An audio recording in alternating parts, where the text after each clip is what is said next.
ఈ మధ్యన జగన్మోహన్ రెడ్డి గారు చెప్పారు, నువ్వు 4 మంచి పనులు చేయి, జనం వస్తారు, ఖచ్చితంగా రాకేమవుతుంది, ఖచ్చితంగా వస్తారు, ఓన్ చేసుకుంటారు.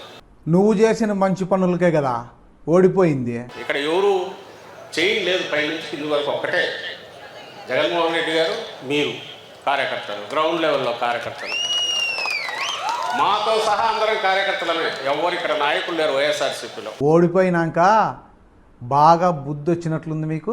ఒకటే ఏంటంటే, మనం అధికారంలో ఉన్నప్పుడు కూడా కష్టపడినా, ఇప్పుడు అధికారంలో లేము.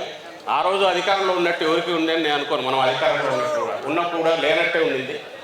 మీకు మాత్రం జీతం వచ్చింది కదా, నిజంగా లేనట్లే బ్రతికారు కదా కార్యకర్తలు. దాంట్లో ఆ ఇంటికి సంబంధించిన ఏమేమి అడగచ్చో వివరాలు ఉన్నాయి.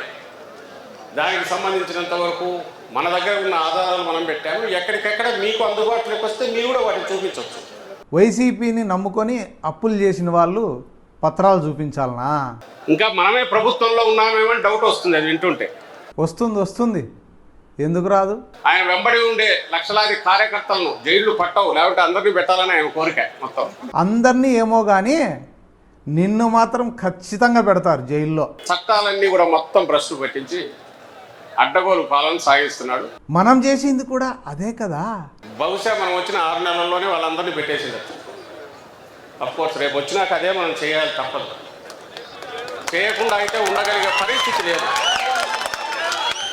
అయితే మనకు రెడ్ బుక్ అవసరం లేదు. మన నాయకుడు చెప్పినట్టు రెడ్ బుక్ అవసరం లేదు. ఎవరి వారికి తలకాయలోనే ఉంది. ఫస్ట్ మనం రావాల కదా, తలకాయ పని చేయలేదా? ఇంకా అన్ని వేషాలు అయిపోయినాయి కాబట్టి ఇంకా ఉండే శక్తులన్నిటినీ కూడగట్టుకొని మన చచ్చి బతికి బయటపడినాడు. సిగ్గుపడాల. నిజమే, మిమ్మల్ని చూసి సిగ్గుపడుతున్నారు టీచర్లు, కార్యకర్తలు.